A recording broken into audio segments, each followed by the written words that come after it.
vocês? Sejam bem-vindos à nossa aula 2, a segunda semana da disciplina Economia Aplicada, aqui pelo curso técnico em administração, ministrado pelo Instituto Federal de Educação, Ciência e Tecnologia do Norte de Minas Gerais. Já seguindo aí, a nossa ementa, em destaque o conteúdo que a gente vai trabalhar hoje. Então vamos falar sobre renda e distribuição.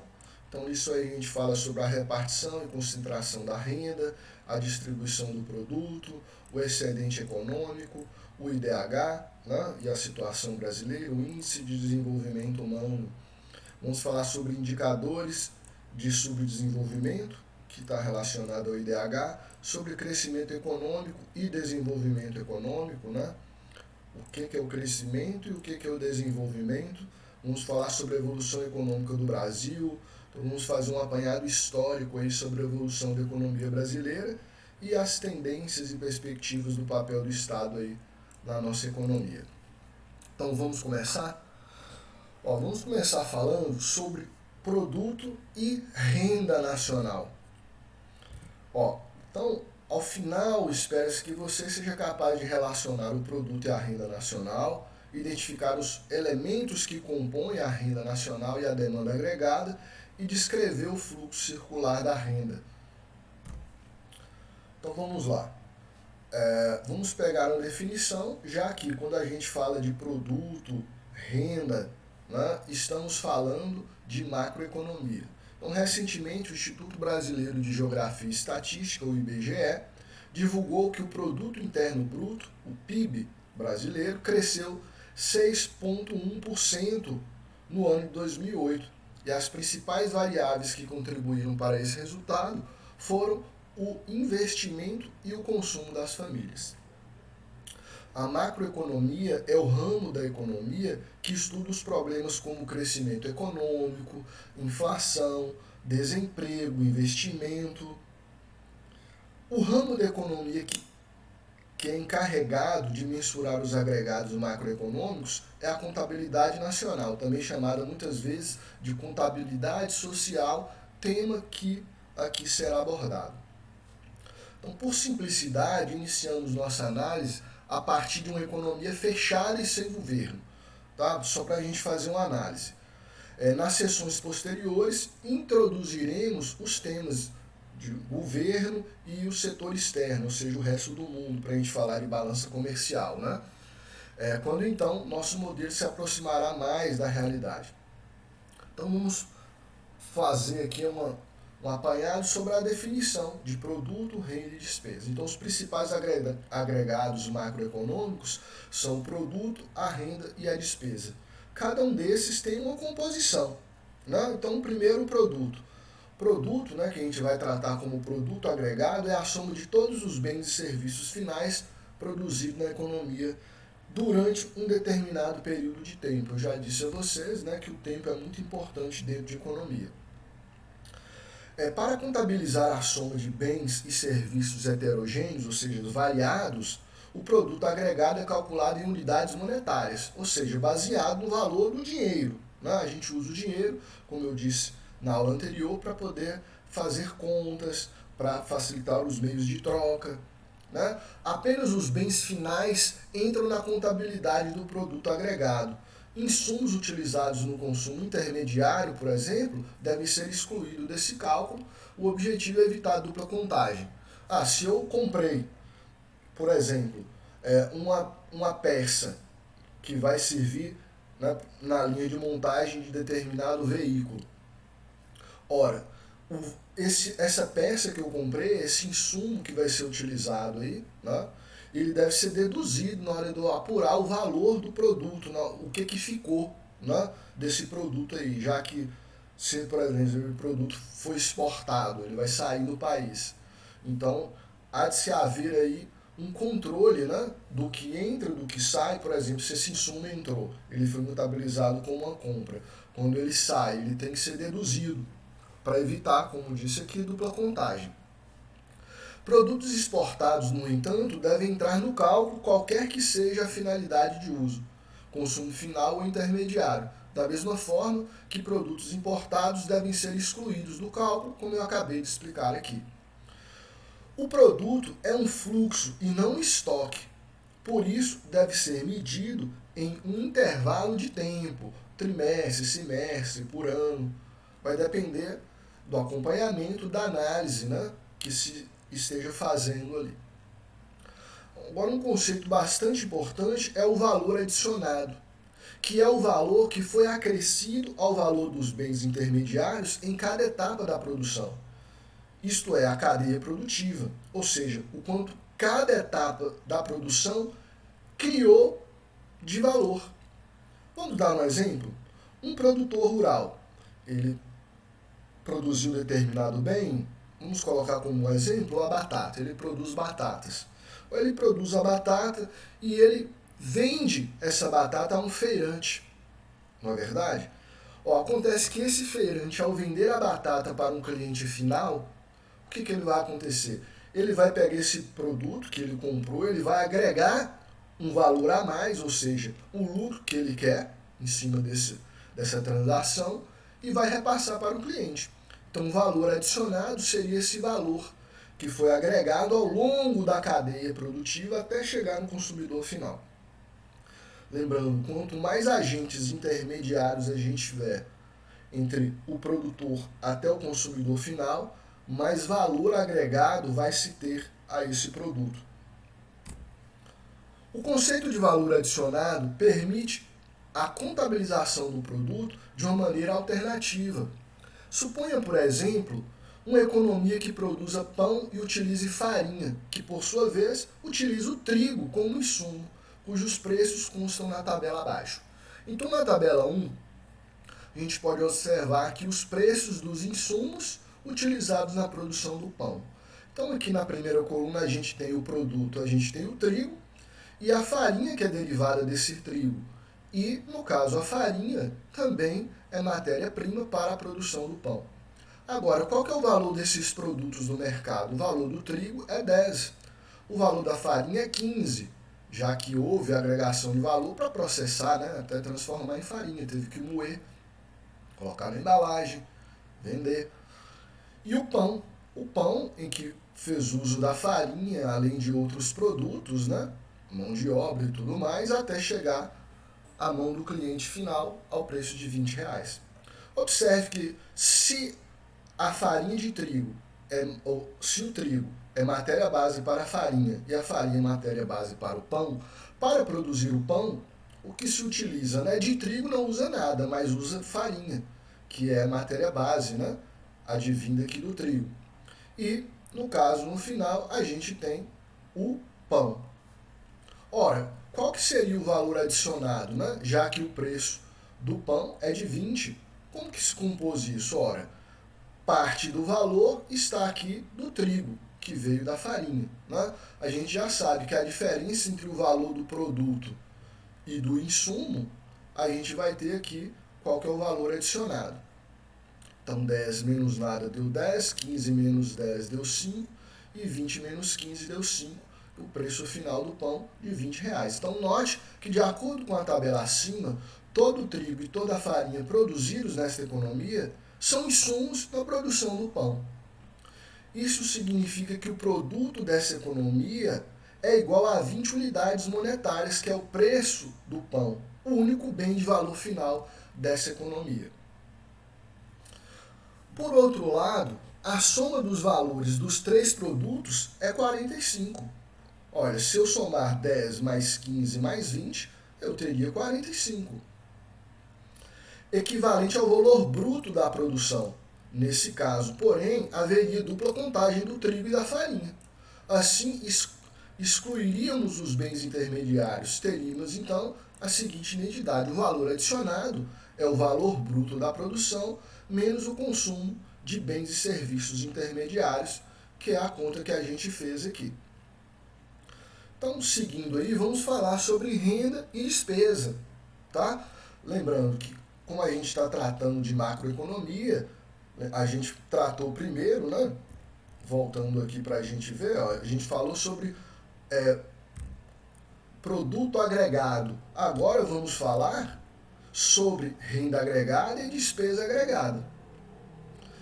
Renda agregada é a soma da remuneração dos fatores de produção, ou seja, salários, que remuneram o trabalho, juros, que remuneram o capital, os lucros também remuneram o capital e os aluguéis, que é a remuneração dos proprietários do capital. Então, temos que a renda agregada é a composição da somatória desses 4 elementos, de todos os salários, de todos os juros, de todo o lucro e de todos os aluguéis. A despesa agregada são as possíveis destinações do produto.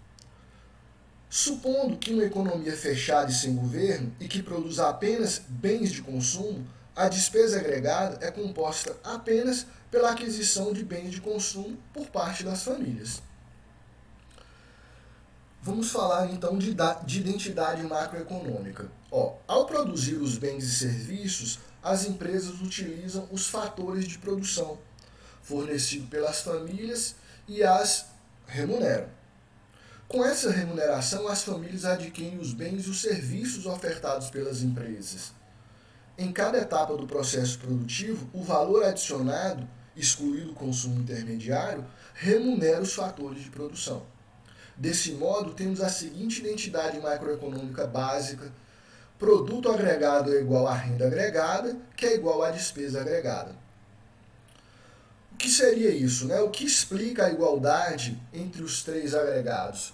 O que a viabilidade do processo produtivo depende da mobilização de fatores de produção para a geração do produto. Os fatores de produção, por sua vez, devem ser remunerados. A remuneração dos fatores de produção gera uma renda que será despendida na aquisição do produto. Então, assim, o produto que corresponde à somatória do valor adicionado à economia deve equivaler também à renda, ou seja, à somatória do valor dos fatores de produção que foram utilizados para gerá-la. E também deve equivaler à demanda agregada, isto é, à somatória dos dispêndios ou compras finais. Assim, o agregado macroeconômico dessa identidade pode ser visto respectivamente sob 3 óticas: a ótica do produto, sobre a ótica da renda ou sobre a ótica da despesa. Essa ideia é melhor visualizada a partir do fluxo circular da renda apresentado na figura abaixo. Esse modelo a gente já analisou na aula passada, né, em um formato diferente, mas vamos fazer aqui novamente um apanhado. Então falamos que as famílias, elas demandam e ofertam ao mesmo tempo no mercado. Lógico, isso pegando o mercado dividido em mercado de fatores de produção, na verdade, e mercado de produtos e serviços. No caso, as famílias elas ofertam, né? Elas ofertam a mão de obra e também os fatores de produção. Então, pegando aqui no gráfico, os serviços dos fatores de produção. Então, as famílias, elas ofertam serviços dos fatores de produção e elas compram bens e serviços, ou seja, produtos agregados. E já as empresas que também ofertam e demandam, né? Elas ofertam produtos e serviços e demandam por fatores de produção.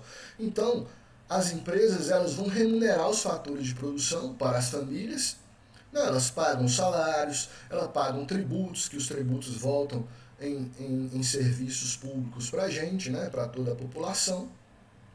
E elas ofertam bens e serviços, ou seja, o produto agregado às famílias aí. Assim, nessa primeira aproximação simplificada, de um lado, a renda agregada das famílias terá como possível destino apenas os bens de consumo. De outro lado, a despesa agregada, utilizada para a aquisição do produto agregado, constitui a demanda agregada, correspondente aos possíveis destinos dados ao produto, que nesse caso corresponde apenas aos bens de consumo. Por isso, o produto agregado, ou seja, tudo que vai ser produzido vai ser proporcional, ou seja, igual à renda agregada, e toda essa renda agregada vai ser proporcional, ou seja, igual à despesa agregada. Agora vamos falar um pouco sobre a distribuição da renda, que refere-se à forma com que são repartidas as riquezas, os dividendos, os lucros, os bens socialmente produzidos entre os indivíduos. As características da distribuição da renda e os mecanismos que a influenciam variam e dependem diretamente da organização da produção e da forma que a propriedade vigente em cada sociedade. Portanto, a distribuição decorre do próprio processo produtivo e está relacionado com a divisão social do trabalho, ou seja, com a forma com que se encontram distribuídos os juros, os lucros, os salários e a propriedade dos fatores de produção. A renda total de um país ou região encontra-se distribuída em maior ou menor grau de maneira diferenciada entre os indivíduos e as diferentes camadas sociais. As tão faladas classes A, B, C. O tema da concentração de renda é um dos campos em que a teoria econômica se liga mais intimamente à análise sociológica e política. Diferentes correntes de pensamento buscam justificar ou criticar a distribuição desigual da renda. As teorias que justificam a desigualdade costumam se basear nas diferentes capacidades, escolaridades e mérito entre os indivíduos, argumentando ainda que a desigualdade seria desejável para incentivar a eficiência do mercado. Porém, a desigualdade é vista geralmente como indesejada e causadora de graves problemas sociais. E a distribuição da renda no Brasil? O Brasil é um dos países mais desiguais do mundo.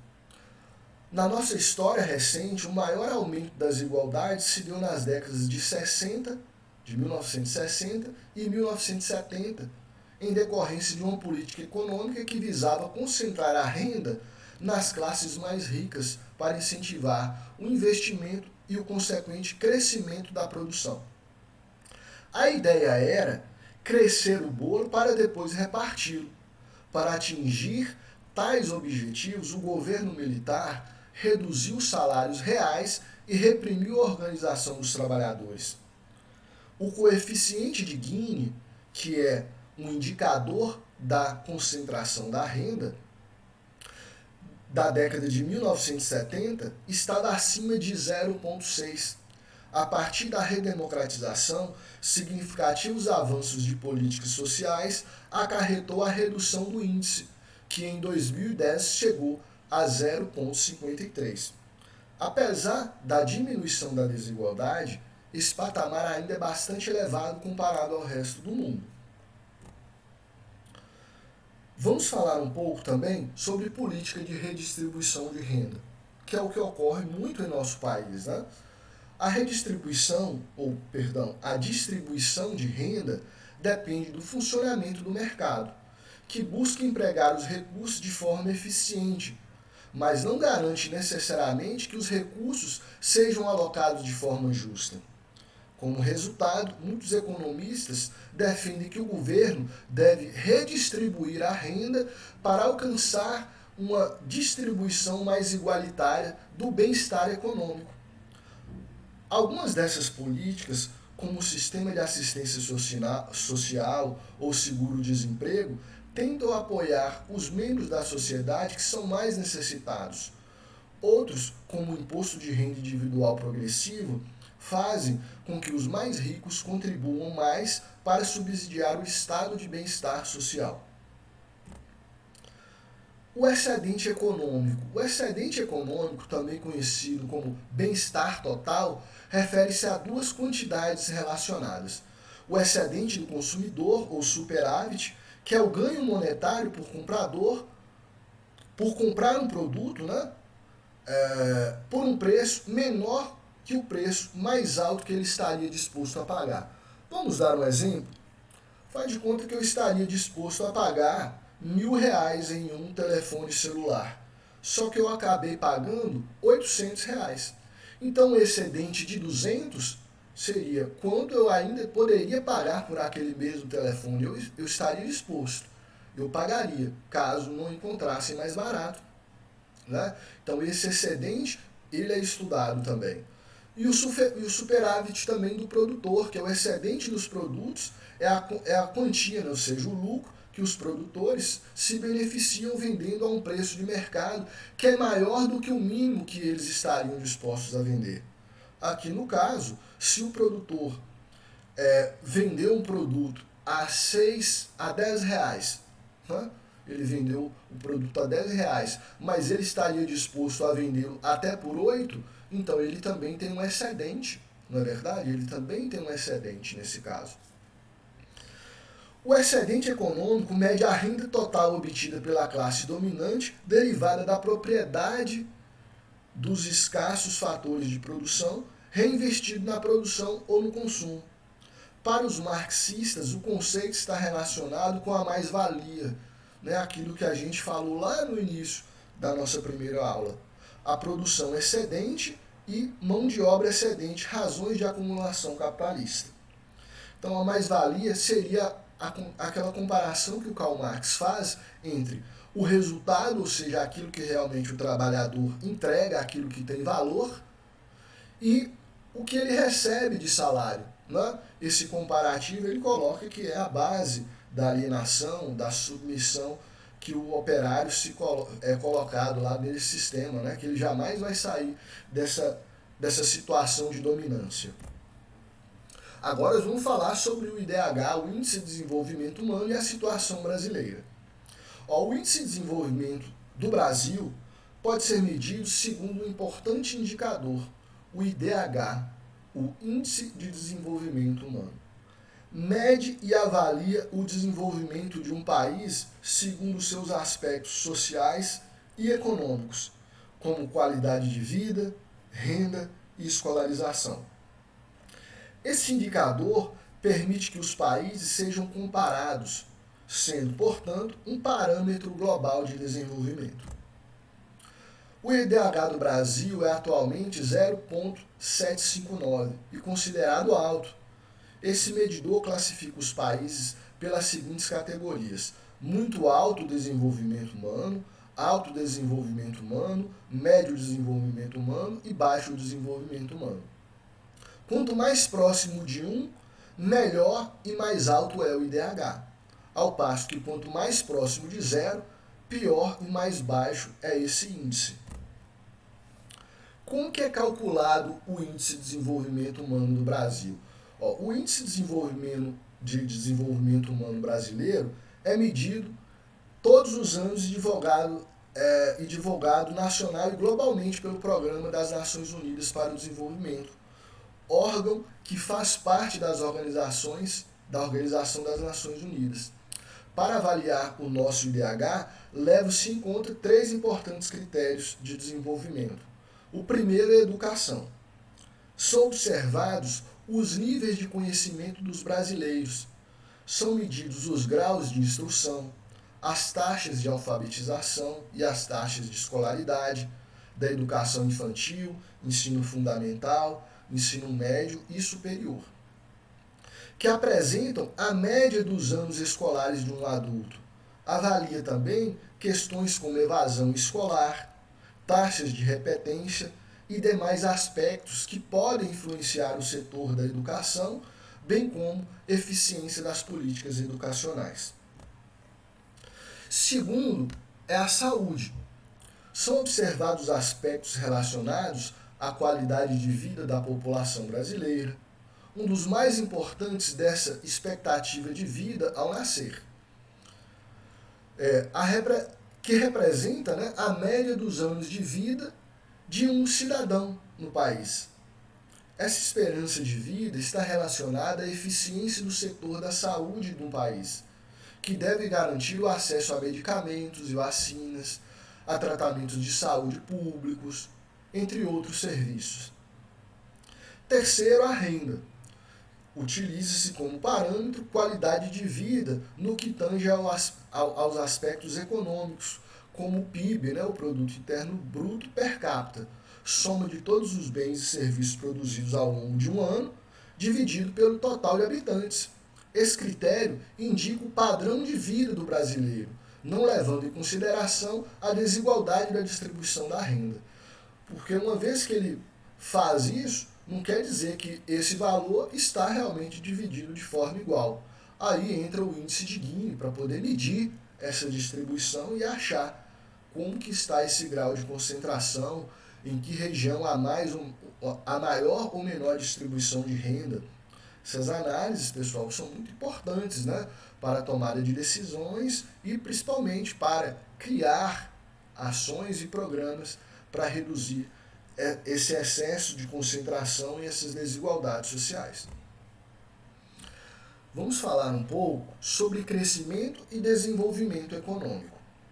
Crescimento econômico, né, é um crescimento contínuo da renda per capita ao longo do tempo.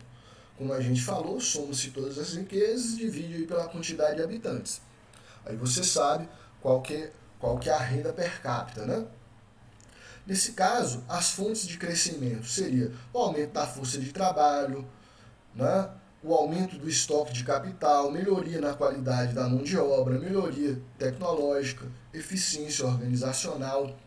Essas melhorias fazem com que o país seja mais produtivo, seja mais eficiente, que ele esteja mais próximo de alcançar o pleno emprego falado lá por John Maynard Keynes, tá bom?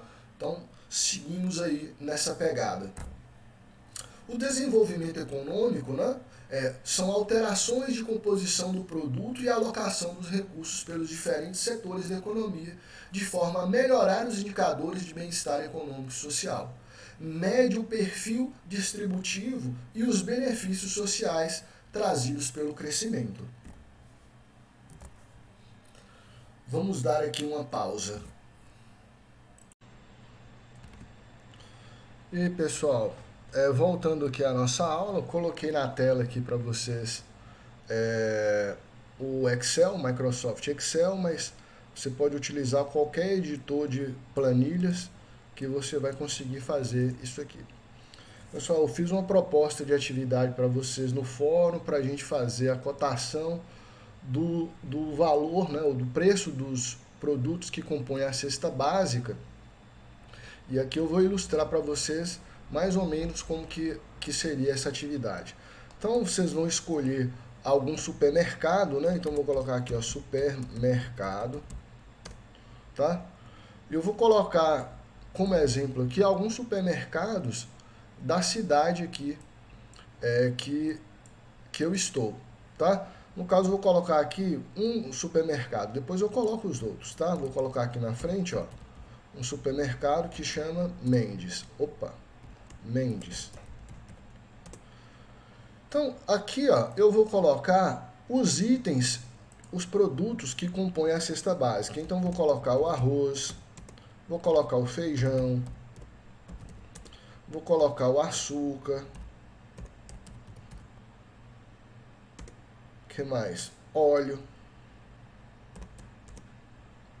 Lembrando, pessoal, que os produtos da cesta básica, elas podem variar de região para região, tá bom?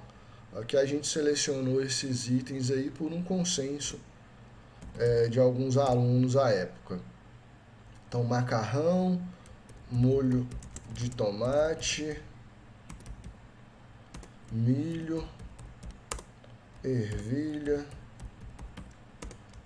seleta de legumes. Outra coisa que a gente tem que levar em consideração aqui, pessoal, é farinha de trigo, é a questão dos produtos A, B e C. Tá? Aqui a gente optou por apenas produtos de classe mais barata, né, entre B e C. Mas o correto seria, se a gente pesquisou em determinado supermercado uma marca, o que a gente vai procurar no outro tem que ser a mesma marca, né? Se for marcas diferentes, aí realmente vai ter uma variação de preço que vai ser um pouco confuso da gente fazer uma análise com mais propriedade, né? Mas enfim, seguindo aqui, farinha de mandioca, biscoito salgado, biscoito doce. Ó, por que eu estou fazendo o passo a passo? Para que você assista a aula, né, e tente replicar, tente fazer também, para que você aprenda. Essa questão prática é muito importante, né? Uma vez que a gente faz algumas vezes, depois a gente consegue fazer sozinho, depois a gente consegue melhorar as nossas avaliações, tá bom? Então, eu indico que todos façam isso aí. Vai lá no polo que você está fazendo as aulas, né? Você está assistindo às aulas e aí você consegue. Ó, aqui, ó, nós vamos colocar o preço, tá? O preço dos produtos. Então vou colocar lá 17,20, 8,80, 19,05 centavos, 8,89. Pessoal, isso aqui, ó, eu tô com uma colinha aqui na minha frente e aí eu estou pegando esses valores nessa tabelinha e estou lançando aqui para vocês, tá bom? O que mais? Parei em 8, depois 9,25, 4,49, 3,15, 3,69, 3,70. Isso aqui, pessoal, os alunos foram nos supermercados e coletaram esses dados aqui, tá? Fizeram uma planilhazinha, né, uma tabelinha com o nome de cada produto e aí levaram um papelzinho e aí foram anotando os valores e chegou depois a gente jogou isso na planilha. Indico que vocês façam da mesma forma, tá bom? É como acontece na prática mesmo, na vida real. 8,99, opa, 8,99 já foi, agora é 8,69 e 2,15. Então, aqui, ó, o que a gente vai fazer? Vamos colocar aqui no final o total, ó, negritar aqui. Aqui, ó, vamos somar. Como faz para eu somar? Eu clico aqui, ó, auto soma, ó, ele já vai mostrar o intervalo que ele está somando e enter. Pronto, ele somou isso aqui, deu 122,04. Ó, vou arrastar isso aqui para frente, ó. Por quê? À medida que eu for digitando os valores aqui, ó, ele já vai somar aqui para mim, tá bom? Então vou colocar aqui, ó, um outro supermercado, chama Baratão. Vamos fazendo um merchan aqui para esses supermercados, mas eu não falei qual cidade que eu tô, né? Então tá bom.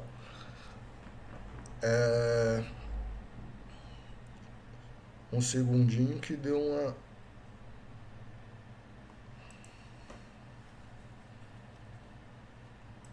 parada aqui.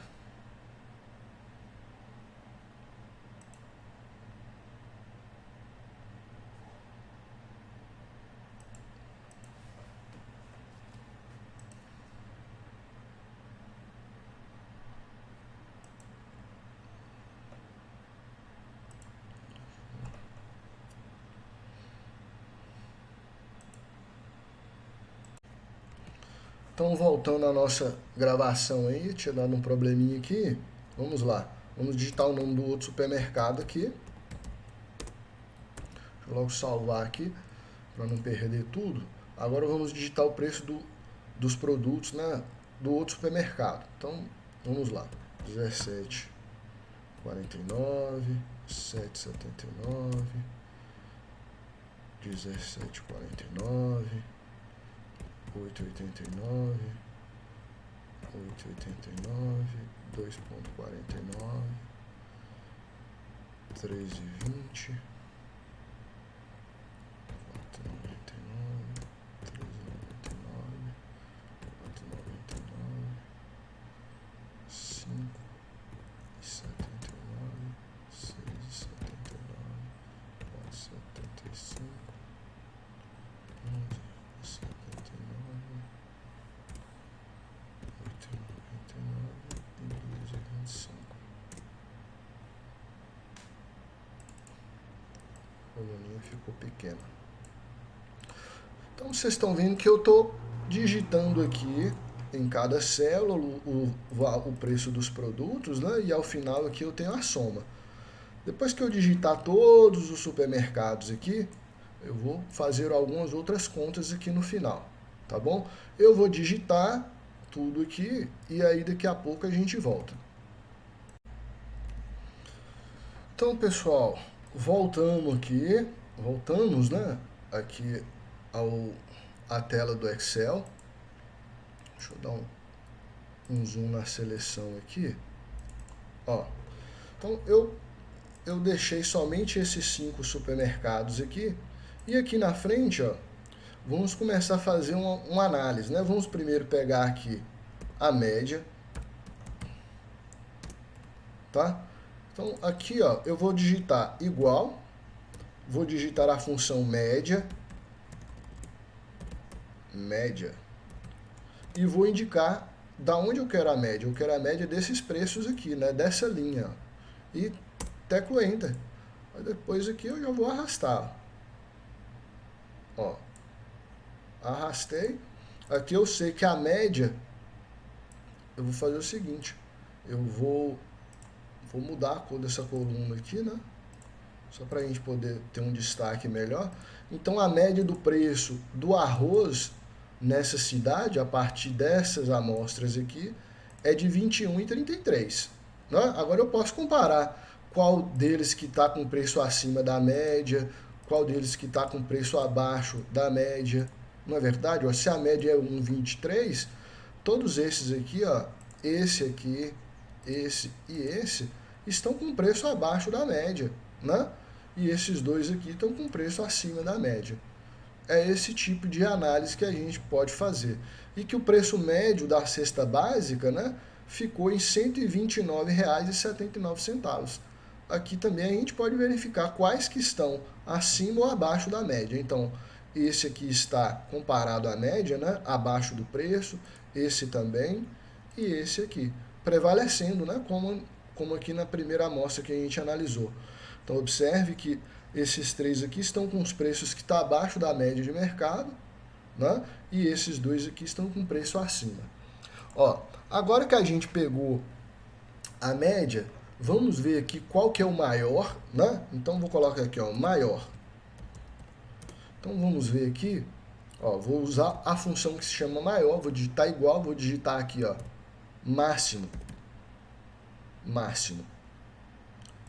A função máximo vai me mostrar qual que é o maior dentre esse intervalo aqui, né? Mostrar qual que é o maior. Ó, então, dentre todos os preços que tem aqui, né, nesse intervalo, ele está indicando que o mais caro é R$ 29,90. Então, vou arrastar aqui, ó, e ele já vai me mostrar. O preço mais caro é de R$ 8,90, também é desse. O de R$ 19,50 aqui para o açúcar, ele está bem em um dos supermercados que estão com a média abaixo, né? O preço total da cesta está abaixo, mas, por exemplo, o açúcar dele aqui está mais caro, né? Então, esse tipo de análise é que a gente pode ter a partir desse cruzamento de informações, do uso dessas funções aqui. Vamos olhar agora qual que é o menor? Ó, menor. O menor, eu vou usar a função que chama mínimo. Ó, mínimo. Eu quero ver qual que é o menor valor dentro desse intervalo aqui. Ó, então, o preço menor do arroz dentre essas amostras é de R$ 17,20, que é desse supermercado aqui. Uma vez que eu arrastar aqui, né, eu já tenho aqui, ó, o preço da menor cesta básica é de R$ 121,57, né? E o maior de R$ 141. O que mais? Agora vamos olhar qual que é a amplitude. Ó, essa amplitude, pessoal, já é um conceito que é importante a gente saber, né? Que é a diferença entre o maior e o menor preço, né? Então, o que eu vou fazer? Ó, igual esse maior menos esse aqui que é o menor. Então, essa seria a minha amplitude, ou seja, a diferença entre o maior e o menor preço. Agora, Por que é importante eu saber a amplitude? Porque eu posso saber quanto que esse preço pode variar para cima ou para baixo, não é verdade? Então, se eu pego a amplitude aqui, vamos ver a amplitude percentual. O que seria essa amplitude percentual? Seria a divisão desse valor, que é a diferença entre o maior e o menor, dividido pela média. Né? Para a gente saber se essa variação, a diferença entre o maior e o menor preço, é muito grande. Se essa diferença for muito grande em relação à média, indica que existe uma variação muito grande dos preços. Então eu vou pegar aqui, ó, vou colocar aqui, ó, amplitude percentual. O que eu vou fazer? Ó? Vou pegar aqui, teclar igual, e vou fazer o quê? Eu vou pedir para dividir o valor dessa amplitude aqui, ó. Vou mostrar esse valor dessa célula dividido pela média. Não? Então, cliquei e mostrei aqui o valor da média. E vou teclar o Enter. Tá? Ó, aqui ele está falando que é 60%. Né?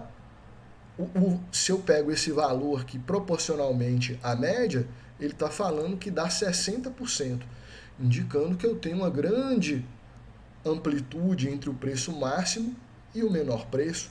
Né? Agora vamos pegar aqui, ó, eu arrastei a função, vamos ver o que acontece aqui nessa análise. Ó, observe que então, aqui ó, eu pegando a amplitude do preço da cesta básica, né? Do modo geral, ele tem uma amplitude de 15%. Né? 15% de diferença entre o maior e o menor preço em relação à média. Então, é uma pequena, né? É uma pequena variação aí da amplitude entre o preço máximo e o mínimo. Então, essa é uma primeira análise, tá? Que a gente fez e que é mais ou menos dessa forma que eu quero que vocês façam aí. Ok? Dá para se fazer outras análises? Sim, dá para se fazer outras análises. Vamos pegar aqui, ó, eu vou copiar esses valores aqui e vou colar em forma de número, porque aí eu excluí as minhas funções, né? Agora o que eu vou fazer? Eu vou excluir esses supermercados aqui. Vou ficar só com esses dados, tá bom? Então, o que eu vou fazer agora? Ó, já que eu achei esse... vou fazer diferente, tá? O que eu vou fazer? Eu vou pegar e vou achar a somatória desses valores aqui, tá? Mas antes disso, deixa eu ocultar isso aqui.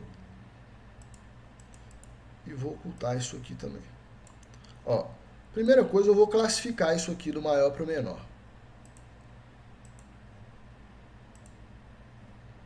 Ok? Agora eu vou fazer a soma desses valores. Somei todos esses valores. Agora o que eu vou fazer? Eu vou dividir cada valor desse pelo total. Isso aqui tem uma coisa errada aqui. Essa soma aqui não está batendo. Né? Vou colocar de novo aqui, soma. Quero somar só daqui até aqui. Pronto, agora está certo.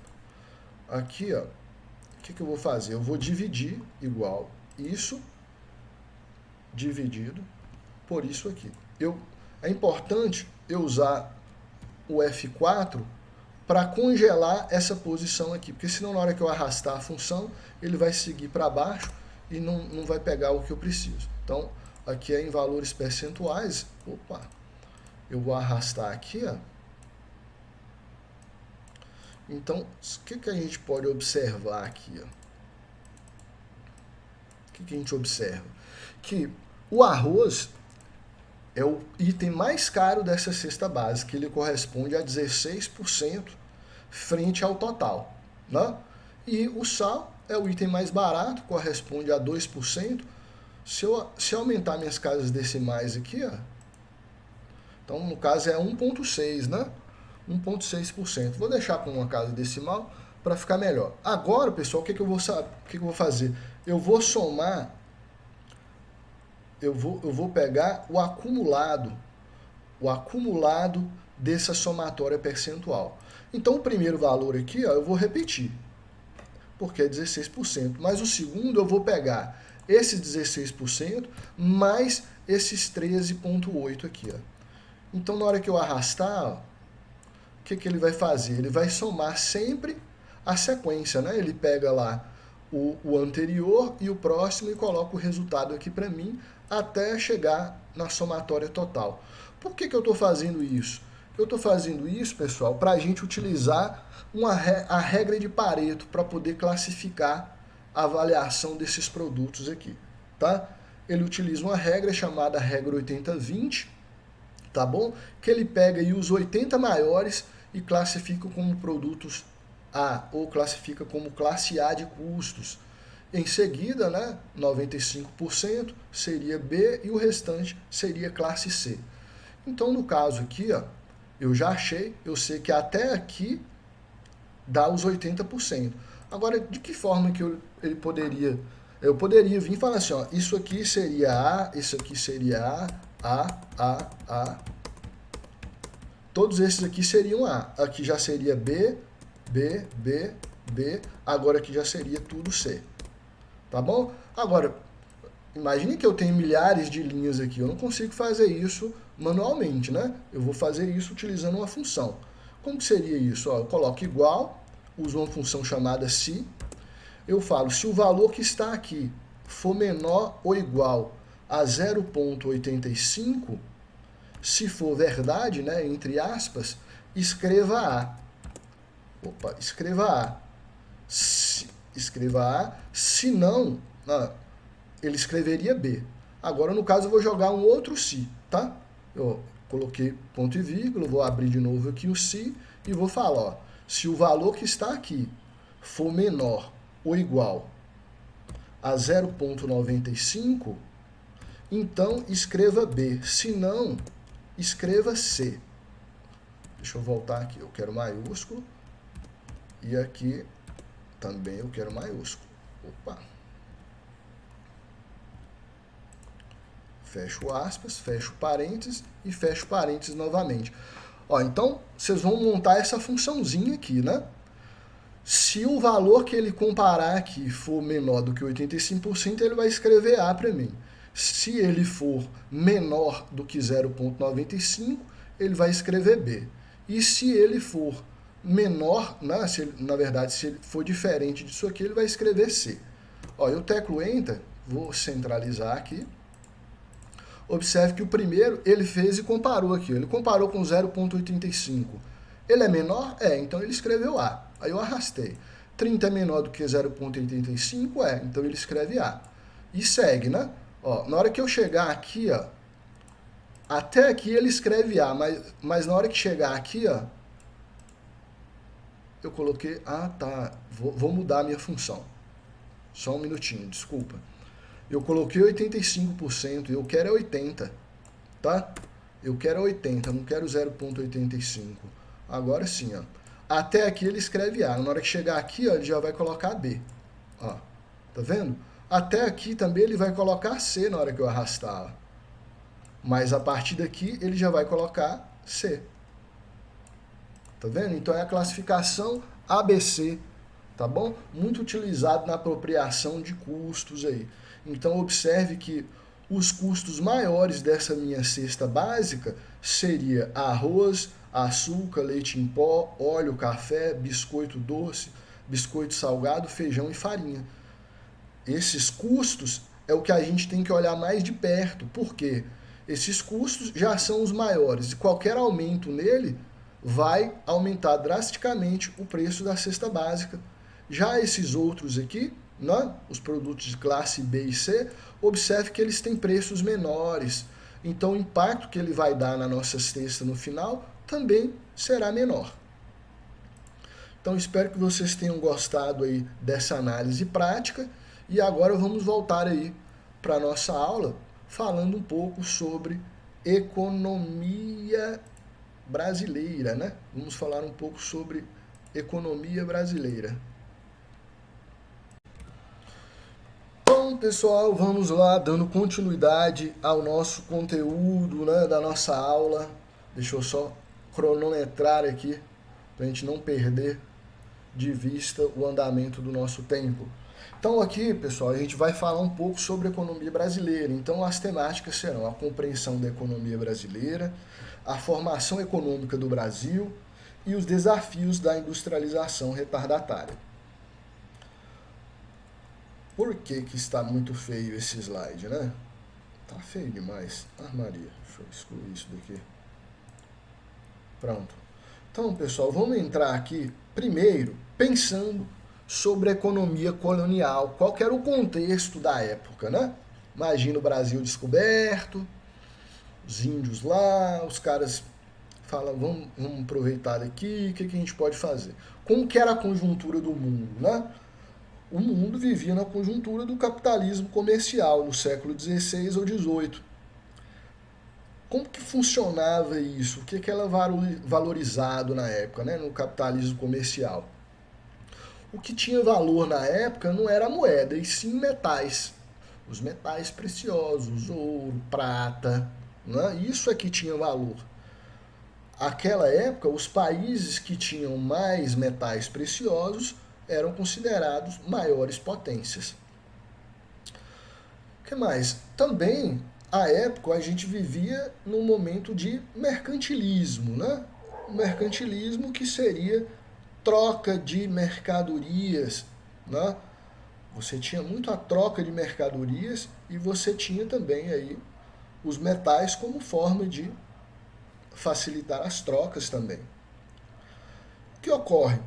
Ocorre também que a gente vivia no momento de colonialismo de exploração, onde o mundo era dividido, né? A antiga DIT, Divisão Internacional do Trabalho, em que parte do mundo não havia mais escravidão, mas nas colônias de exploração, sim. Tá? Então, como o Brasil foi descoberto por Portugal e era uma colônia de exploração, aqui havia sim, né, o regime de escravidão. Mais adiante, com a modernização do mundo, das leis,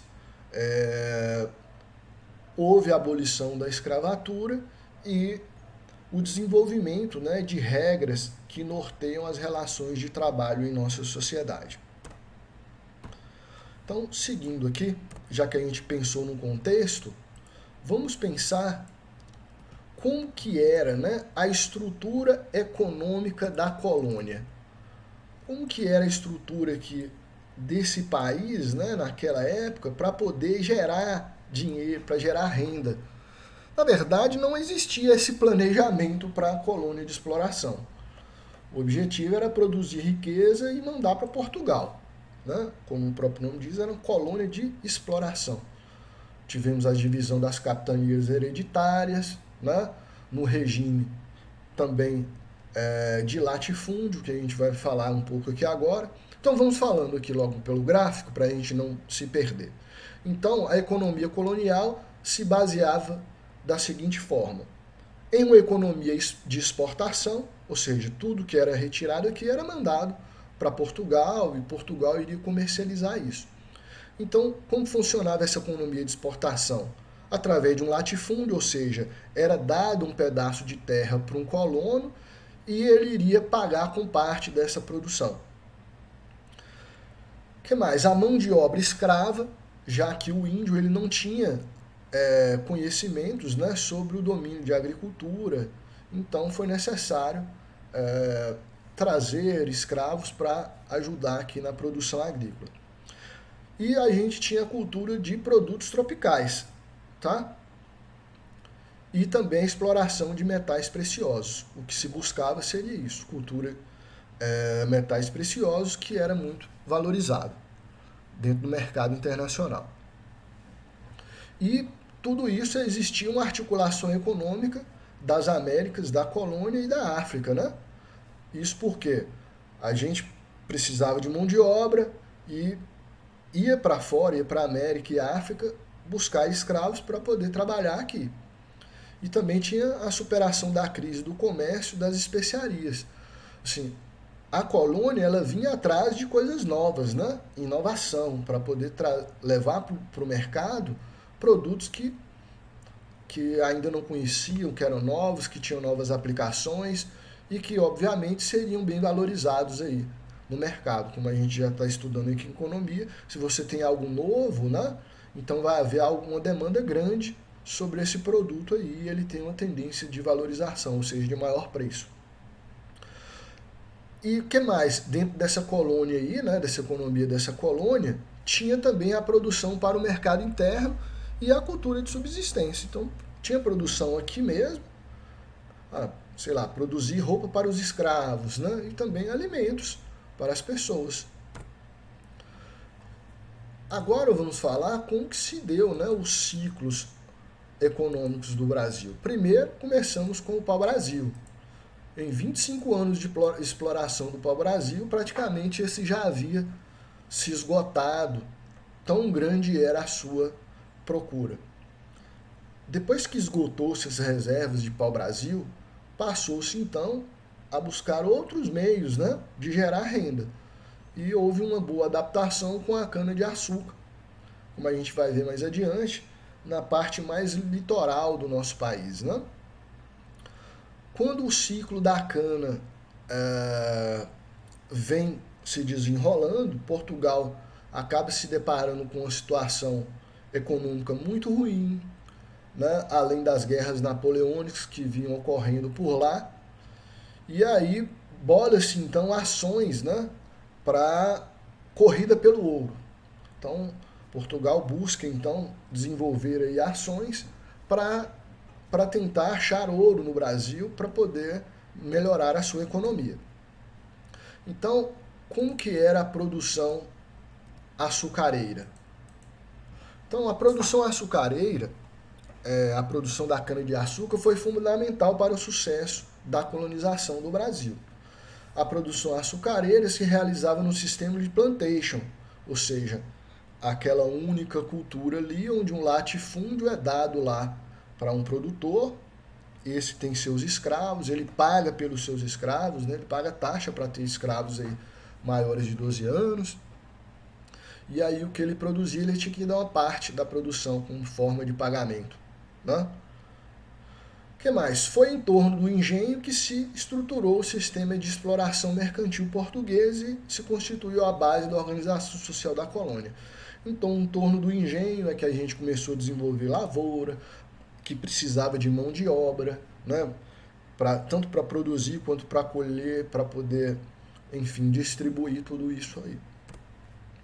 Depois, dentro dessa produção do açúcar, né, a gente tinha outras atividades econômicas ali na colônia. Então, quais seriam essas outras atividades? Então, outras atividades econômicas eram realizadas na América Portuguesa. Destaque para a produção de algodão e do tabaco, né, que eram mercadorias exportáveis. A pecuária também surgiu para atender ao mercado interno, tornando-se importante na ocupação do interior da colônia, já que para a gente poder criar gado, você precisa de roubar florestas para abrir as pastagens, né? Para o controle da região norte, né, a exploração das culturas extrativistas, os chamados drogos do sertão, foi fundamental, ou seja, na região da Amazônia, né, houve uma exploração ali e a descoberta de novos produtos também foi muito importante para melhorar essa economia. Aqui, então, a gente tem um esquema de como que eram essas outras atividades econômicas na colônia do século 17 ao 18, né? Então a gente tinha produção de algodão, que era basicamente para confecção de roupa para escravos, e na segunda metade do século 18, onde pôde ter fábricas aqui no Brasil, até então era proibido, né? Aí o algodão passou também a ser enviado, né, para fábricas têxteis. Tínhamos também a produção do tabaco, que esse servia para enviar para o mercado europeu e também servir para compra de escravos na África. A pecuária, que era para atender ao mercado interno, drogas do sertão, que era para mandar para o mercado externo, né, já que eram produtos que não tinham mercado, eram talvez produtos novos, então, como eu disse, teriam valores agregados mais altos. E cultura de subsistência, que é para consumo interno do país.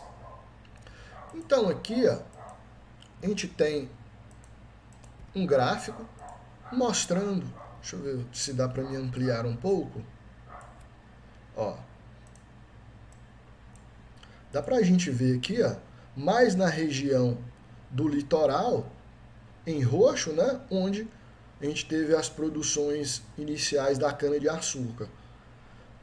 Aqui, ó, na área verde, observe que foi onde houve a exploração do pau-brasil.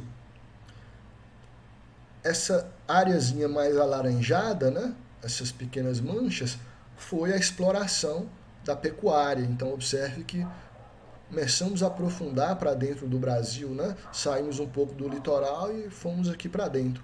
E também, como disse que foi importante, as drogas do sertão aqui na região da Amazônia. Tá? E essa outra área aqui, né, não era tão explorada ainda, mas hoje a gente sabe que cada região dessa tem sua própria aptidão. Se a gente for no Google e fazer uma pesquisa sobre a produção agrícola por estado, a gente vai conseguir achar alguns mapinhas aí mostrando. Seguindo, então, aqui mais um esquema para a gente analisar sobre a situação que Portugal se encontrava economicamente, o que forçava, né, a criar estratégias para poder melhorar sua condição econômica. Então, Portugal enfrentava problemas econômicos. Então, o açúcar brasileiro enfrentava a concorrência antiga, ou seja, se tem mais produto no mercado, então o preço vai cair. Então, isso aí já contribui para uma crise interna. Porque antes seu produto ele tinha um preço de mercado, agora ele caiu, acontece que sua renda vai cair, seu retorno vai cair. Né? A gente já viu isso em teoria da firma. O que mais? A perda de posses no Oriente e na África, advindos aí de guerras, né? Guerras napoleônicas, dentre outras. E houve uma grave crise econômica em função desses dois fatores aí. Aí o que ocorre? A coroa então passou a estimular a procura por metais preciosos na colônia. Qual que era o objetivo, né, dessa corrida do ouro aí? Os objetivos: a busca por índios para serem escravizados, né? Então, mão de obra mais barata, porque o escravo ele tinha que permutar e o índio não, ele chegava e já dominava. O combate às revoltas indígenas, porque esses aí não estavam aceitando a condição a que estavam submetidos, né? Então, tiveram suas terras tomadas e ainda eram colocados como escravos. E depois a distribuição... também a destruição dos quilombos. Então imagine aí, os negros que se rebelavam, fugiam, criaram sim os seus quilombos e havia aí, então uma corrida para a destruição desses quilombos aí, para tentar pegar esses caras de volta, né? Para escravizá-los. E também houve aí a procura por metais preciosos para ver se o caixa fechava, né? Até então a coroa vinha com problemas. Então vamos lá sobre a exploração aurífera, a exploração do ouro. Então os bandeirantes descobriram ouro na região dos Rios das Velhas por volta de 1695. A partir daí, ocuparam-se várias áreas em Minas Gerais, Mato Grosso e Goiás. Então pense que essas regiões, então, elas não eram povoadas, né? Era floresta, era mato. E aí agora começa-se a ser explorado, né? Então o pessoal vem abrindo áreas, instalam-se ali locais, né? Estabelecimentos para oferecer bens e serviços para essas pessoas que estavam ali trabalhando. Iniciou-se um processo acelerado de urbanização nas áreas mais próximas às minas descobertas. E houve então um deslocamento do eixo econômico do Nordeste para o Sudeste, né, do país.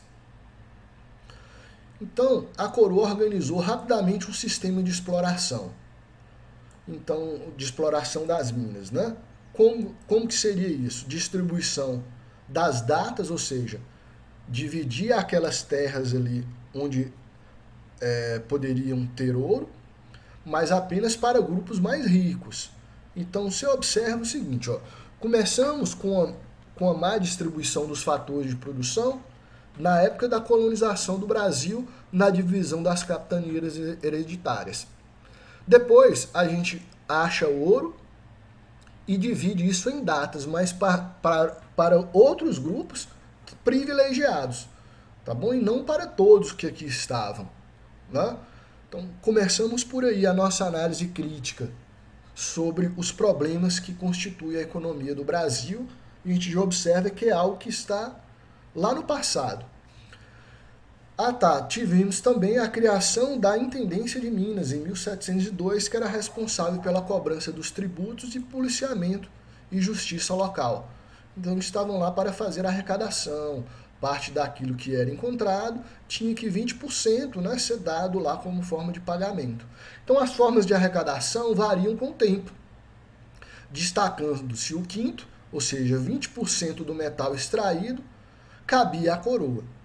Depois a captação, que era a cobrança de um imposto por cabeça de escravo maior de 12 anos. Ora, se esse escravo ele ajuda na atividade produtiva, ele é um fator de produção ou seja, a mão de obra que tem que ser remunerada. E tínhamos a derrama, que era a cobrança de impostos atrasados ou extraordinários. Criam-se impostos inusitadamente, não avisa-se ao contribuinte, simplesmente este é obrigado a pagar. Como se fosse nos dias de hoje. Os investimentos econômicos para a mineração eram menos custosos que os equipamentos e instalações necessários para se montar um engenho. Era mais barato você montar uma mina do que você investir numa fazenda, né, num engenho. Depois, apesar disso, a riqueza concentrou-se nas mãos de poucos, já que a distribuição foi desigual, né? Ricos senhores que exploravam as lavras mais importantes e que se dedicavam a outros negócios. A pobreza imperava na capitania das minas do ouro. A produção do ouro caiu brutalmente a partir da segunda metade do século XVIII. O governo português dizia que o contrabando e a negligência com o trabalho eram os principais motivos para a queda aurífera. Mas o que ocorre, pessoal, na prática? Imagine que a coroa ela vivia sendo passada para trás. Ora, imagine que o produtor, né, o explorador da mina, ele vai lá e acha ouro. Ele que se esforça, ele que trabalha. Na cabeça dele não era justo ele pegar parte do que ele tinha, ou seja, 20% do que ele tinha, e pagar, ou do que ele encontrou, e pagar a coroa. A coroa não sabia dos seus custos, né? Quais eram os custos de produção dele. Então, acredita-se que a coroa era muito passada para trás, e havia alguns conchavos, vamos colocar assim, entre os fiscais e os próprios donos lá da mina que estava sendo explorada, né? Pegavam ali uma propinazinha para fazer uma vista grossa e não fazer a verdadeira fiscalização. Como nos dias de hoje, vamos pensar assim? O que mais? O ouro atraiu pessoas de diversas partes da colônia para o interior, aumentando o povoamento do sertão. Diversas regiões da colônia, antes isoladas entre si, passaram a estar mais integradas. Durante o século do ouro, a população colonial aumentou 11 vezes, passando de 300 mil em 1700 para 3.250.000 em 1800. É muita gente, né, pessoal? E o ciclo do café? Né? Quando que ele começou? Porque imagina assim, a mina, ela tem uma vida útil, né? Ela tem uma quantidade ali. Depois que acabou. E agora? Vamos ter que fazer outra coisa. Então vamos plantar café. Então, com o esgotamento do ciclo da mineração, iniciou-se o do café. Manutenção de uma economia primária exportadora, né, no contexto geral, a gente continua somente produzindo produtos primários. E houve também, nesse caso, né, com o esgotamento das minas, o deslocamento do eixo econômico para São Paulo e para o Rio de Janeiro. Porque essas regiões, o café se adaptou melhor, né, e a produção tinha uma melhor qualidade. Como eu disse, né, a gente já estudou um pouco disso, os condicionantes regionais ali são mais propícios, né, eles trazem vantagens absolutas na produção desse bem.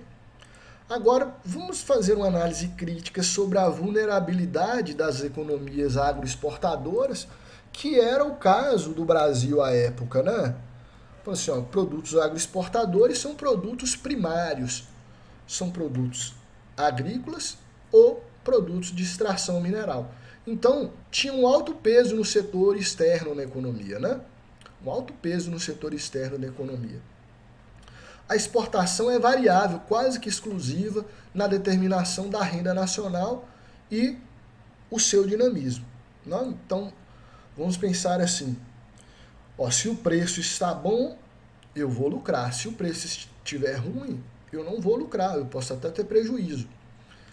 O que mais? As exportações, né, têm uma dependência das variáveis que é fora do controle das autoridades nacionais, como eu disse, o preço. A demanda externa, oferta de países concorrentes, comercialização internacionalizada. Então, tudo isso aí faz com que esses produtos agrícolas sejam mais vulneráveis, ou seja, eles têm um baixo valor agregado. Um comparativo entre a agenda de um país que é agroexportador para um país de região central, ou seja, que ele tem uma variação, ou seja, vários produtos que ele produz, que ele exporta, né, que ele comercializa. Então, os exportadores. Na exportação, é uma variável chave na determinação da renda. Ou seja, você produz, manda para fora, né, você vende, e aí fica ali com o lucro daquilo. Agora, se você não conseguir vender, você não tem lucro, porque internamente você não tem mercado interno, né? Você não tem o que fazer com esse produto. A pauta de exportações, a pauta de exportação tem uma base estreita, com poucos produtos primários. Então, como a gente viu, a gente tinha ali o açúcar, o tabaco, né, o café, o algodão, são poucos produtos. Então, você tem poucos produtos primários, realmente a gente fica um pouco vulnerável aí na mão do mercado. O que mais? Importações são a base, né, para suprir o consumo interno também. Ora, se a gente produz e manda tudo para fora, ou a gente não produz nada para suprir aqui dentro? Não, a gente acaba tendo que comprar tudo lá fora. E isso não é bom, porque a gente vende um produto que tem baixo valor agregado, que são commodities, né, produtos agrícolas, e compra produtos manufaturados, ou seja, produtos que são mais caros, têm valor agregado, foram industrializados, enfim. Então são mais caros, então a gente precisa vender muito para comprar muito pouco. E há também uma grande diferença entre a base produtiva e de consumo, ou seja, a gente produz alguns poucos produtos, mas importa uma variação muito grande de produtos. Já os países centrais, né, o que ocorre? Ele tem a exportação importante, mas o investimento interno também é importante, já que ele tem que suprir esse mercado que ele é muito, muito grande, muito complexo, né? O que mais? A pauta de exportação não é diferente da pauta de consumo. Ambos são importantes. As importações, né, atendem parte do consumo, porque eles buscam produzir parte desse consumo. Ao contrário daqui, que a gente procura mais a produção somente para subsistência, né? Para subsistência. E não vende, e essa produção de subsistência, ela não é ampla para vender também parte dela, não. Já que no mercado central, né? Não, esses caras vendem para o consumo interno, mas eles vendem também para fora. E há uma proximidade entre a base produtiva e a base de consumo. Olha para vocês verem aqui nesse gráfico qual que era a pauta da exportação brasileira. Então você tinha 65% da sua pauta, baseada apenas no café. O restante, pessoal, 15% da borracha, 6% do açúcar, 7% uma variação aí de outros, depois couros e peles, algodão 3%, fumo 2%. Então, 65% só no café é uma agenda bastante frágil, né? Um portfólio bem pequeno de produtos aí. Agora, olha só a nossa pauta de produtos importados aqui. Pauta de importações do Brasil. Olha a variação, a quantidade de produtos que a gente tinha que importar. Então, outros, 42% aqui era de outros, então aqui é uma gama de outros produtos, né? Mas 3% produtos químicos e farmacêuticos, 3% arroz, trigo aqui, acredito que seja 3% ou 5%, né? Acabei cortando aqui parte da imagem, deixa eu ver se eu consigo recuperar. Não consigo recuperar. Charque 5%, máquinas e ferramentas 5%, farinha de trigo 6%, carvão de pedra 6%, ferro e aço 6%, bebidas 7%, manufaturas de algodão 12%.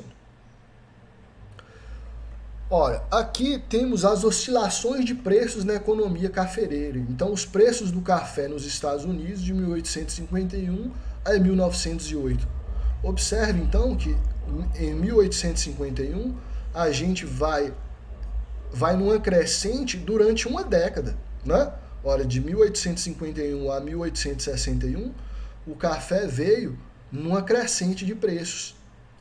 Depois, pessoal, a gente entra numa queda de quase o mesmo período.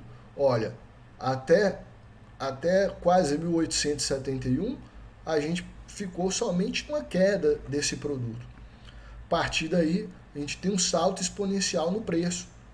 Mas depois, pessoal, a gente volta aí novamente esse sistema de sobe, né? A gente sobe esse preço, ou seja, ele é bem valorizado lá fora, mas depois ele mostra essa sua instabilidade, caindo aí fortemente o preço em um curto período de tempo, e depois ele vem declinando e caindo aí quase a preços a sua produção inicial, né? Há mais de 30 anos atrás. Então é um impacto muito grande aí no preço dos produtos, e isso prejudicou demais a economia do país. Novamente, olha como esse preço volta a subir, né? Em cerca de meia década de período, 5 anos, e depois ele volta novamente a cair fortemente até níveis de preço menores do que sua produção inicial lá em 1851. Então, isso mostra a fragilidade que é trabalhar com economia de agenda basicamente agrícola e de exportação.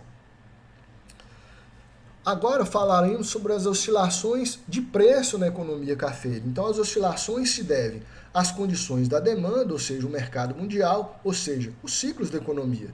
A gente vai ver aqui um gráfico logo mais sobre como que funciona esse ciclo. As condições da oferta, por exemplo, geadas, pragas, tudo isso afeta as lavouras e a sua qualidade e volume de produção. A defasagem entre o plantio e a colheita do café. Pense, você planta, você vai ter um período até que você comece a produzir, você vai ter ali um período em que esse cafezal ele vai te dar uma qualidade de produção, depois essa qualidade, esse potencial produtivo, ele vai cair, até que você vai ter que eliminar esse cafezal e replantar todo ele. Então, quando a gente fala de defasagem entre o plantio e a colheita, entra toda essa condição. Agora falaremos sobre a deterioração dos meios de troca.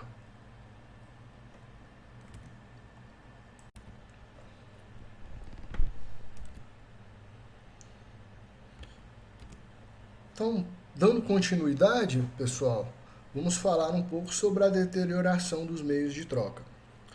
O que seria termos de troca? É a relação entre os preços das exportações e das exportações de uma economia. Deterioração é a perda de valor de determinado bem. Vamos dar um exemplo? Se eu compro uma casa, né? Uma casa nova, observe que essa casa, ao longo dos tempos, ela vai se depreciar. O que é depreciar? Ela vai se desgastar pelas chuvas, pelo vento, pelo sol. Então a tinta vai começar a ficar mais desgastada, né? Enfim, vai ficar mais escuro, as telhas, enfim, vai se deteriorar, vai se desgastar. Então ele perde valor com o tempo, né? Para você manter isso, óbvio, você tem que remunerar a manutenção desses fatores de produção. Mas aqui nesse caso, observe que a gente está falando sobre a deterioração dos termos de troca, é a perda de valor dos bens que nós comercializamos frente ao mercado, já que aumentou-se a oferta desses bens e eles caíram o preço no mercado. E ao longo do tempo, ele também passa a perder até menos valor, né? Porque o preço dos produtos sobem e esse continua se mantendo ou até mesmo retrai, ele cai, ele sofre deflação. Então nosso poder de compra diminui. Então, segundo alguns autores, existe uma tendência dos preços dos produtos agrícolas caírem frente às manufaturas, ou seja, aos produtos industrializados. Existe assim uma tendência de deterioração dos termos de troca. Se realmente houver tal tendência, haverá uma perspectiva de crescimento relativamente inferior, né, dessas economias de características agroexportadoras frente às outras. Isso quer dizer que o Brasil ele iria crescer num ritmo menor do que as outras economias, justamente por essa característica de trabalhar quase que exclusivamente com produtos agrícolas. Observe a evolução dos termos de troca brasileiros de 1850 a 1994. O que a gente observa? Uma grande oscilação, não é verdade, do preço desse produto. Então, o que acontece com o produtor? Ora, o produtor ele fica inseguro quanto ao seu investimento. Ele não sabe se o preço de venda vai ser bom, se vai cobrir as despesas ou se ele vai ter prejuízo, tá bom? Óbvio que o governo, através de políticas, ele vai criar meios, mecanismos de tentar manter esse produtor motivado e a gente vai falar sobre isso. Observe que os ciclos e os impactos sobre a nossa economia. Então, observe que se o preço, por exemplo, estiver em alta ou em queda, né? Então, fases de ascensão ou queda do preço internacional do café, ou em alta, a gente teria mais renda, né? Teríamos mais lucros, poderíamos fazer mais investimentos. Se houvesse queda, não. Teríamos impactos negativos, né, sobre as nossas receitas, sobre a nossa renda. Impactos positivos ou negativos sobre o restante da economia.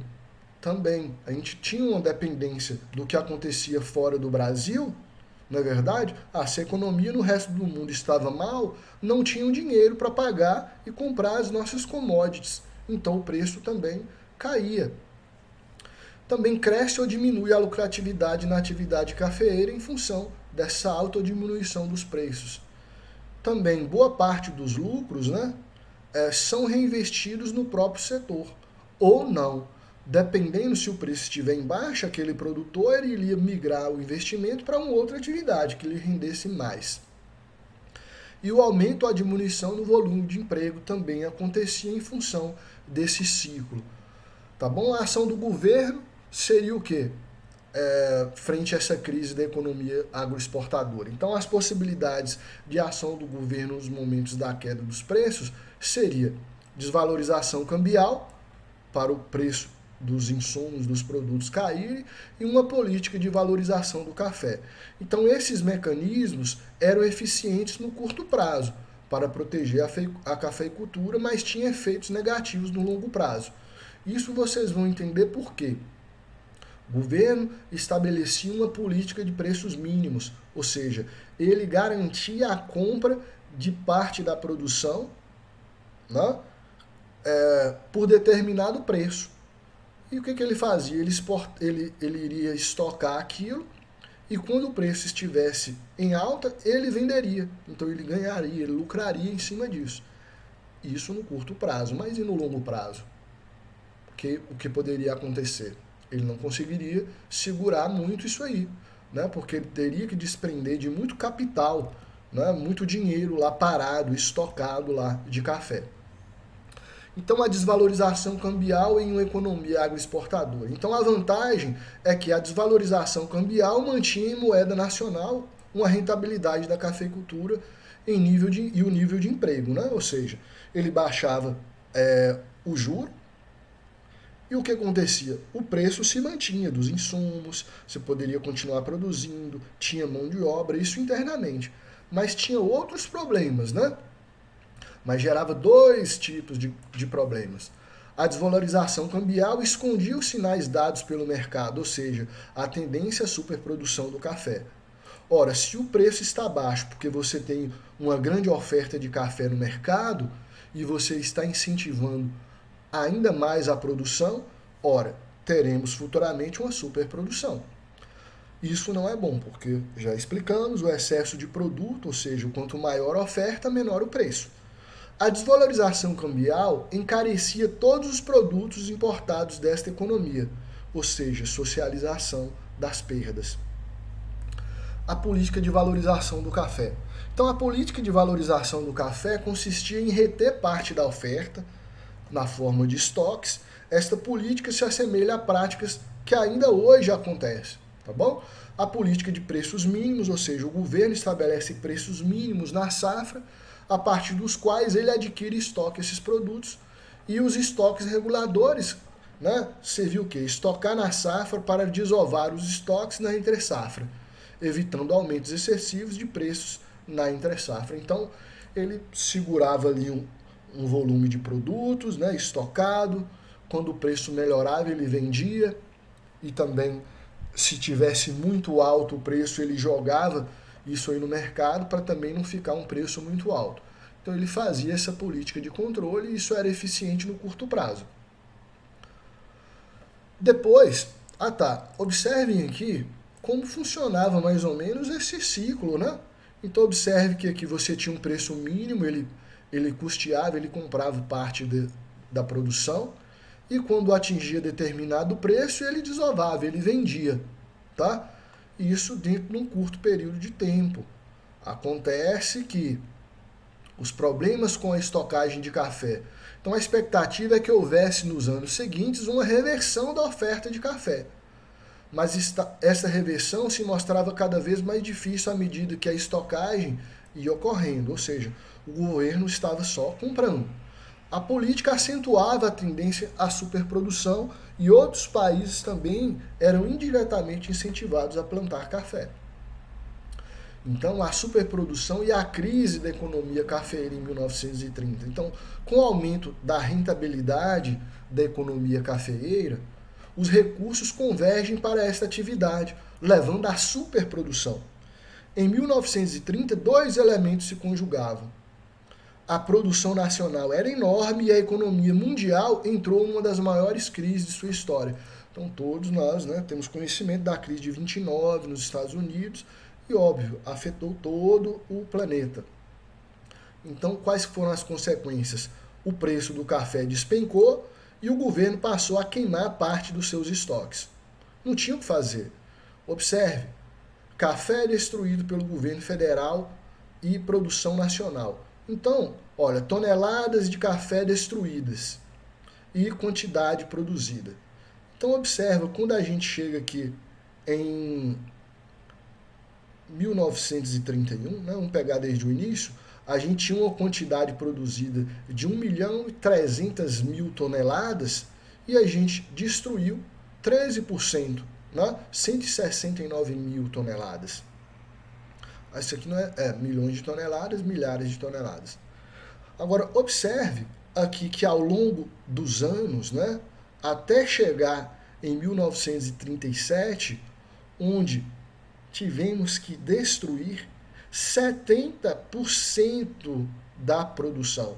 Imagine que nós produzimos 1.460.000 toneladas e destruímos 1.031.000 toneladas.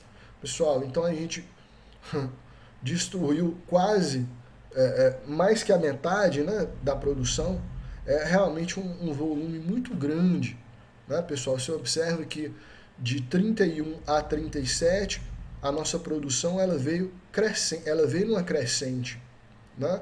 Até chegar aqui que a gente não tinha mais o que fazer com esses estoques de café. Então, a indústria e a economia agroexportadora.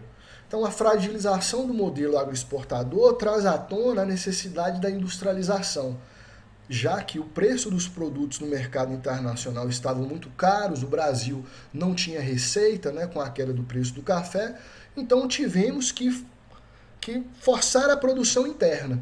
E isso não foi ruim, ao contrário, isso foi bom, como veremos daqui para frente. Então a industrialização brasileira teve início no final do século XIX, mas foi a partir da década de 30 que passou a ser meta política econômica.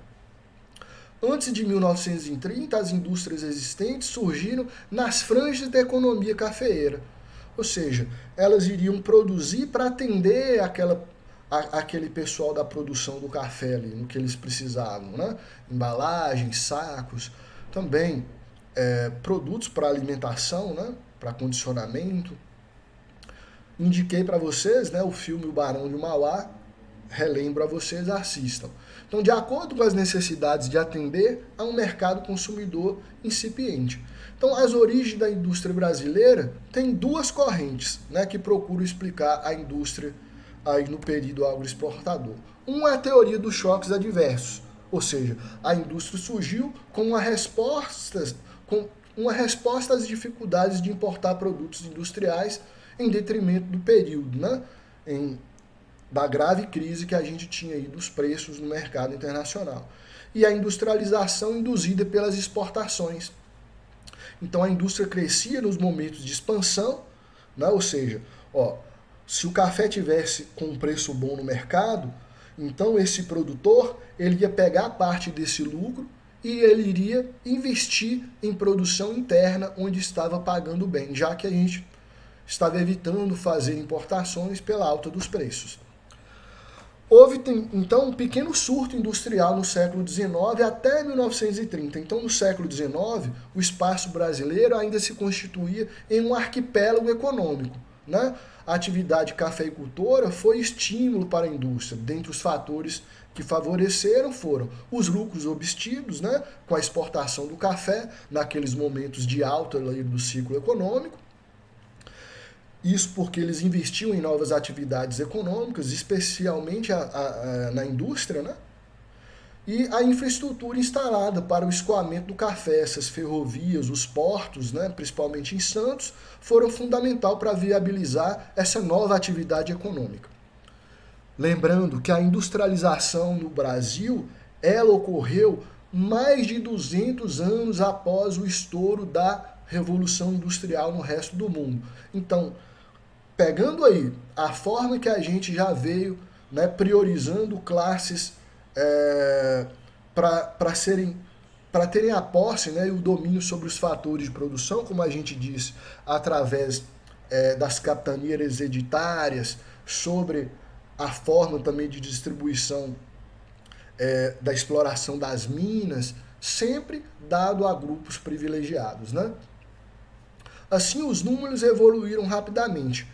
Ora, em 1889, o Brasil tinha 636 fábricas. Em 1920, já eram 13.569 fábricas. Então, contribui para isto a Primeira Guerra Mundial, de 1914 a 1918, e ao restringir a possibilidade de importação também. Então, quais que foram os períodos, né, da industrialização brasileira? Então, o primeiro período, de 1500 a 1808, era proibido. Então, reparem que aí a gente tem um lapso temporal de 300 anos de proibição de industrialização no Brasil. O segundo período, de 1808 a 1930, seria a fase de implantação, primeira e segunda fase. Depois, o terceiro período, de 1930 a 1956, né? Aí que a gente começa realmente a ter um investimento na industrialização brasileira. E o quarto período, após 1956, que é a internacionalização da nossa economia. Ora, a estrutura de produção industrial no Brasil em 1919 já tinha mais ou menos essa conjuntura. 83% era bens de consumo e 16,6% era bens de produção. Então, ora, aqui a gente já começou, né, numa pegada de haver uma agregação de valor em alguns produtos para atender uma demanda interna, né, um crescimento de demanda aqui internamente, já que a gente estava evitando exportações. Vamos ver quais que seriam as maiores pautas aí da nossa indústria, a indústria têxtil, já que éramos produtores de algodão, né? Que mais? 9% em roupas, então já começamos a agregar valor no algodão, com têxteis, com roupas e calçados. Também produtos alimentícios, 21%. Depois bebidas, 6%, fumo, 5%, madeira e imóveis, 7%, outros bens de consumo, 7%, mineral não metálico, 6%, produtos de metal, 4%, equipamentos de transporte, 2%, e outros bens de produção, 4%. Agora falaremos um pouco sobre o processo de substituição das importações. Então a crise dos anos 30 foi um momento de ruptura ou de transformação estrutural na economia brasileira. Então, desde esta data, o modelo agroexportador é paulatinamente afastado e ocorre a industrialização. A forma assumida pela industrialização brasileira, pelo menos entre 1930 e 1960, foi a chamada industrialização substituidora de importações. Ou seja, vamos produzir o que antes a gente comprava. Então, o deslocamento do centro dinâmico. Então, o deslocamento do centro dinâmico no Brasil é o período em que a determinação do nível de renda deixa de estar ligado a elementos como a demanda externa, ou seja, a gente vai pensar não em somente exportar, que é a base da economia exportadora, e passamos então a defender elementos ligados ao mercado interno, de consumo, de investimento doméstico. Isto ocorre basicamente, como eu disse, na década de 30, por causa da crise dos Estados Unidos em 1930, e que se repercutiu rapidamente na Europa, chegou ao Brasil como uma crise no balanço de pagamentos, já que a gente tinha na nossa agenda exportação para esse país. Então a crise do balanço de pagamentos provoca uma rápida queda na demanda por café e também uma reversão dos fluxos de capital, já que cai a nossa renda, né? Dada a política do governo do Brasil, a crise foi menor e mais rápida do que nos Estados Unidos. Então observe que aqui ó, a evolução do produto real da década de 30 entre o Brasil e os Estados Unidos. Então na linha vermelha que a gente observa como que foi o produto, né, interno bruto, o PIB nosso. Observe que aqui de 29 em diante, ó, até 31 a gente entrou em uma queda.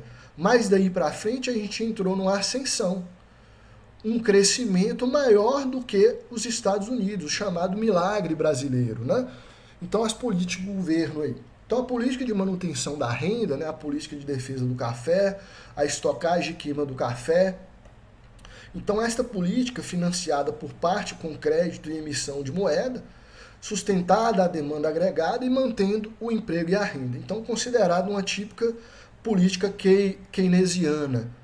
Lembra o que eu expliquei sobre John Maynard Keynes, que o governo entra como interventor na economia, então criando mecanismos para manter a atividade econômica aquecida, tá certo? Então o governo entrou com essas políticas.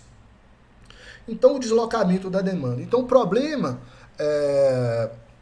do Brasil, né, enfrentando com os controles de desvalorização cambial aí, os produtos importados se tornaram mais caros, e difíceis de serem adquiridos, as dificuldades de deslocagem, a demanda que foi mantida dos produtos antes importados para a produção nacional, a queda de rentabilidade do setor cafeeiro faz com que o capital flua para outros setores. Setores domésticos, como eu disse para a indústria, né, aumenta sua importância frente às exportações, ou seja, à agricultura. Quero indicar um outro documentário para vocês, chama-se A História da Embalagem no Brasil. tá bom? Depois vocês procurem no Google, vá no YouTube, coloca lá A História da Embalagem no Brasil, um documentário riquíssimo, e ilustra bem como foi a evolução da indústria, né, da embalagem, e quanto isso foi importante para a nossa economia, justamente nessa época em que a gente investiu na industrialização, ou seja, na indústria doméstica. Então, a característica da política de substituição das importações, né? É uma industrialização fechada, ou seja, focada para atender a demanda interna. Então é voltada para dentro, visa o atendimento do mercado interno, depende de medidas que protegem a indústria nacional. Então há uma desvalorização cambial para que o preço dos produtos caiam e esses investidores eles possam ter acesso a matérias-primas, insumos, mão de obra, né? Há também controles cambiais para frear, ou seja, criar barreiras para produtos concorrentes. Também taxas múltiplas de câmbio e tarifas aduaneiras. Isso são mecanismos de controle, né? Uma política protecionista. Então, a política de substituição de importações tem a sequência lógica da seguinte maneira. Primeiro, o início com o estrangulamento externo, né? Gerando escassez de divisas. Depois, o governo tenta controlar a crise por meio de medidas que dificultam as importações e acabam por proteger a indústria nacional. Depois, gera-se uma onda de investimento nos setores substituidores de importação, aumentando a renda nacional e a demanda agregada. Ou seja, todos esses trabalhadores que estavam nessas indústrias, eles demandavam por produtos internos, para o consumo, né? E isso estimulava cada vez mais a produção interna. Então, o quarto passo, né, o novo estrangulamento externo em função do próprio crescimento da demanda interna. Então, é uma industrialização por etapas. Apesar de, ao final, se buscar uma indústria completa, a industrialização se faz por partes, por rodadas, já que a gente dependia do ciclo econômico para que a gente tivesse renda, receita, para fazer esse reinvestimento aí na indústria interna. Então, a pauta de importações ditava a sequência dos setores, ou seja, o objeto de investimentos industriais. Então, bens de consumo não duráveis, têxtil, calçados, alimentos, bens de consumos duráveis, como eletrodomésticos, automóveis, bens intermediários, como ferro, aço, cimento, petróleo, tudo isso aí era demandado também pelas indústrias, bens de capital, como máquinas e equipamentos. Então, foram produtos que diversificaram o mix, né, do portfólio aí para atender essa demanda interna. Tudo isso antes a gente buscava fora e agora a gente estava buscando meios de produzir internamente. Então, a política de substituição de importações, há um aumento da participação do Estado, né? Essa intervenção com características keynesianas. Então, ao Estado caberia 4 funções principais. A adequação do arcabouço institucional à industrialização, ou seja, criar uma infraestrutura que pudesse oferecer crédito e controle, né, e manutenção desse processo de industrialização, a geração de infraestrutura básica, estradas, portos, né, para atender o escoamento dessa produção, o fornecimento de insumos básicos que a gente não tinha, né, antes a gente buscava, e a captação e a distribuição de poupança. Mas havia problemas, né? A necessidade de capacidade de planejamento, financiamentos crescentes. Isso a gente ainda não tinha. Então, como o Estado financiava? Então, além dos recursos tributários, né, que se criou aí, à época, então, poupanças compulsórias, ou então havia os sequestros temporários das poupanças, como recursos da recém-criada Previdência Social também, dos ganhos no mercado de câmbio, ou seja, quando o governo fazia investimentos, comprava estoques, vendia e obtinha lucros também, mas também com financiamento inflacionário, ou seja, com emissão de moeda, e o endividamento externo, ou seja, fazíamos empréstimos. Isso aumentou o grau da concentração da renda, né? Então, o plano de substituição era concentrador de renda em função do êxodo rural e também de investimento industrial, né? de capital investido intensivo aí. Havia também, né, um desequilíbrio no mercado de trabalho, ou seja, um excesso de oferta para a mão de obra que era muito pouco qualificada e também os salários eram muito baixos. O inverso ocorre no mercado de mão de obra qualificada, né? Tem-se altos salários, né? Mas você tem uma escassez de mão de obra nesse sentido. Algo que ocorre, pessoal, até nos dias de hoje. Então, o protecionismo e a concentração industrial permitiam preços elevados e altas margens de lucro para as indústrias, né? E a escassez de fontes de financiamento, como que ela ocorria, né? Primeiro, quase que havia, né, uma inexistência do sistema financeiro em decorrência principalmente da lei da usura. Então, aqui no Brasil se proibia, né, a instalação de bancos que cobrassem taxa de juros a um determinado limite da qual o país estabelecia. E também havia uma ausência de reforma tributária, né, ampla, apesar das mudanças ocorridas na economia brasileira. E havia também, né, uma frente, a nacional desenvolvimentista, que era essa frente de industrialização através dessa política de substituição.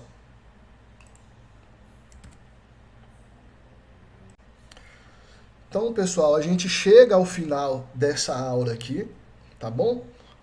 Espero que vocês assistam novamente essa aula, revejam esse material. Se ficou alguma lacuna, alguma dúvida, procure lá sanar essa dúvida no fórum, tá bom? Através dos chats. Também você pode fazer buscas na internet, buscar nas obras da nossa bibliografia e também com buscas de artigos na internet, alguns documentários que a gente tem também no YouTube, tá bom? O autodidatismo é bem-vindo nesse momento aqui, nessa modalidade que nós estamos. Então, bom trabalho a todos e até a próxima aula.